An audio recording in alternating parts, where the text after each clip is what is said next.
നിയമാവർത്തനം അദ്ധ്യായം 10. വീണ്ടും ഉടമ്പടി പത്രിക. കർത്താവ് എന്നോട് അരുളിച്ചെയ്തു, ആദ്യത്തേതുപോലെ 2 കൽപ്പലകൾ വെട്ടിയെടുത്തുകൊണ്ട് മലയുടെ മുകളിൽ എൻ്റെ അടുത്ത് വരിക. മരം കൊണ്ട് ഒരു പേടകവും ഉണ്ടാക്കുക.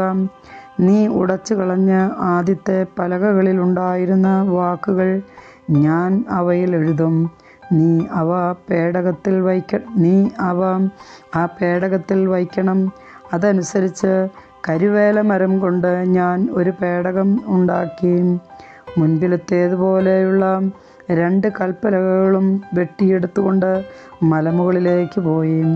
ജനത്തിൻ്റെ സമ്മേളന ദിവസം നിങ്ങളുടെ ദൈവമായ കർത്താവ് മലയിൽ വച്ച് അഗ്നിയുടെ മധ്യത്തിൽ നിന്ന് നിങ്ങളോട് അരുളിച്ചെയ്ത 10 പ്രമാണങ്ങളും ആദ്യത്തേതുപോലെ ആ പലകകളിൽ എഴുതി എനിക്ക് തന്നു.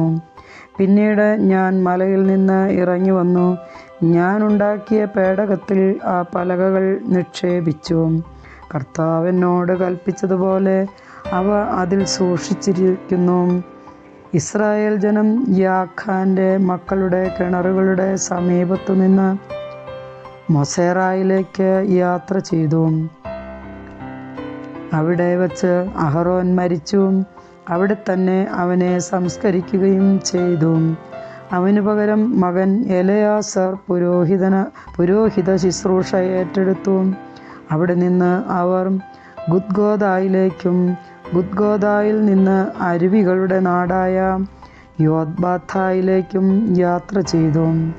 അക്കാലത്ത് കർത്താവിൻ്റെ ഉടമ്പടിയുടെ പേടകം വഹിക്കാനും അവിടുത്തെ സന്നിധിയിൽ അവിടുത്തേക്ക് ശുശ്രൂഷ ചെയ്യാനും അവിടുത്തെ നാമത്തിൽ അനുഗ്രഹിക്കാനുമായി ലേവിയുടെ ഗോത്രത്തെ കർത്താവ് വേർതിരിച്ചു.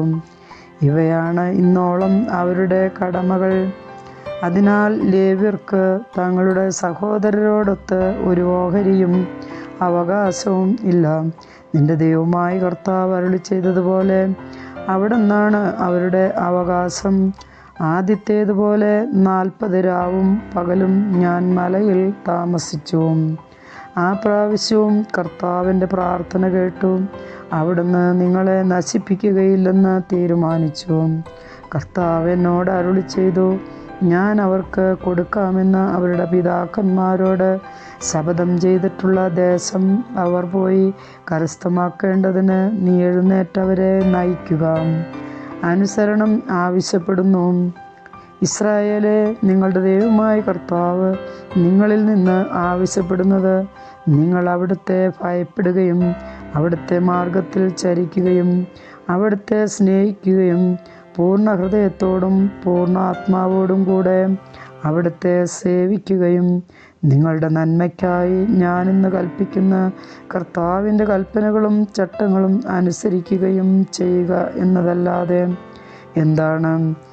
ആകാശവും ആകാശങ്ങളുടെ ആകാശവും ഭൂമിയും അവയിലുള്ള സമസ്തവും നിന്റെ ദൈവമായ കർത്താവിൻ്റേതാണ്. എങ്കിലും കർത്താവ് നിങ്ങളുടെ പിതാക്കന്മാരിൽ സംപ്രീതനായി അവരെ സ്നേഹിക്കുകയും അവർക്ക് ശേഷം അവരുടെ സന്തതികളായ നിങ്ങളെ ഇന്നും നിങ്ങൾ ആയിരിക്കുന്നത് പോലെ മറ്റെല്ലാ ജനതകൾക്കും ഉപരിയായി തിരഞ്ഞെടുക്കുകയും ചെയ്തു. ആകയാൽ ഹൃദയം തുറക്കുവിൻ, ഇനിമേൽ ദുശ്ശാഠ്യക്കാരായിരിക്കരുത്.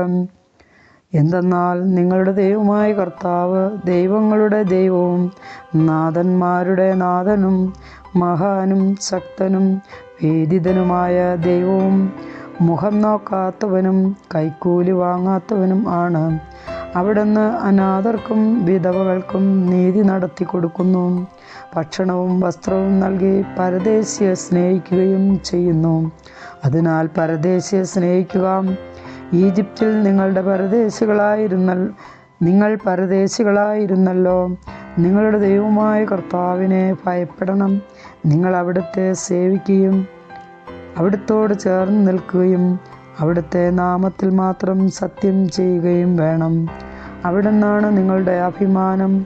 നിങ്ങളുടെ കണ്ണുകൾ കണ്ടിട്ടുള്ള മഹത്വം ഭയങ്കരവുമായ ഈ പ്രവർത്തികൾ നിങ്ങൾക്ക് വേണ്ടി ചെയ്ത നിങ്ങളുടെ ദൈവമാണ് അവിടുന്ന്. നിങ്ങളുടെ പിതാക്കന്മാർ 70 പേരാണ് ഈജിപ്തിലേക്ക് പോയത്.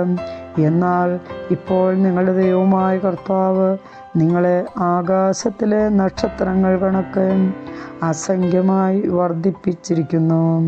കർത്താവിൻ്റെ വചനം.